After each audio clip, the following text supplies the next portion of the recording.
राम राम भाई लोग। देखिए सुबह सुबह नहा वहा के आ पूजा पाठ हो गई।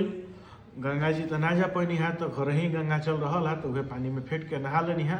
खूब बढ़िया से स्नान हो गई, पूजा पाठ हो गई। आज हम मकर संक्रांति के पर्व, तो सबसे पहले रहो सबके हैप्पी मकर संक्रांति। खूब बढ़िया से मनाई जाए, खाई जाए, पी जाए, करी जाए। देखिए हमारा कहका के बा, देखिए कल जो चूड़ा ले रही बासमती चूड़ा है, बासमती चावल वाला चूड़ा है।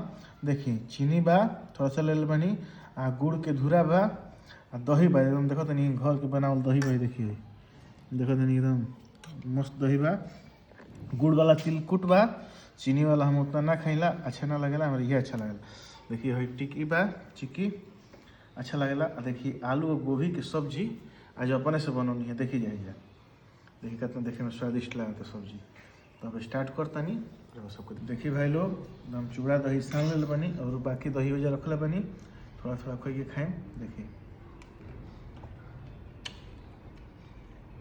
एकदम मस्त। देखिए सब्जी के स्वाद लेकर रहा सबको बताता नहीं। देखिए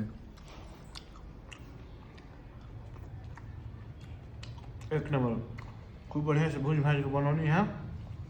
और वो सब खूब प्रेम से नहा धोआ के खाई जा, पूजा पाठ करी जा। भाई लोग चूड़ा दही खा के अभी बैठबे कनी तब तक हॉर्स फोन कैला कि आवो पतंग उड़ावल जाओ। हमारे छत पे सब कोई पहुंचल बा पतंग उड़ावे, तू आवो।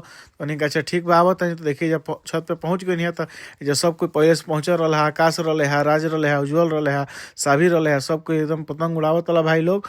आ देखिए आपस में एकदम 3-4 गो पतंग लेके आई रहा लोग, सबको एकदम पतंग उड़ावत रहा। आकाश सबसे बढ़िया पतंग उड़ावत रहा। पतंग उड़ावे में काफ़ी ज़्यादा एक्टर बड़े भाई लोग तब तक देखल है कि आकाश में एगो और पतंग अगल बगल उड़त या, तो कैसे भाई लोग पतंग से आपस में काटा काटी खेले लगल है लोग। आ देखिए एकदम आकाश एक दूसरे के पतंग के लेके लगल है काटे खातिर।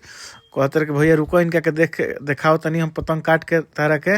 देखिए एकदम पतंग के आपस में एक दूसरे से लड़ा दिले है। देखिए आकाश में कैसे एक दूसरे से पतंग आपस में एकदम फंस के उड़तली है सब। आकाश तब तक ले भाई लोग पतंग काट के गिरा दिले है।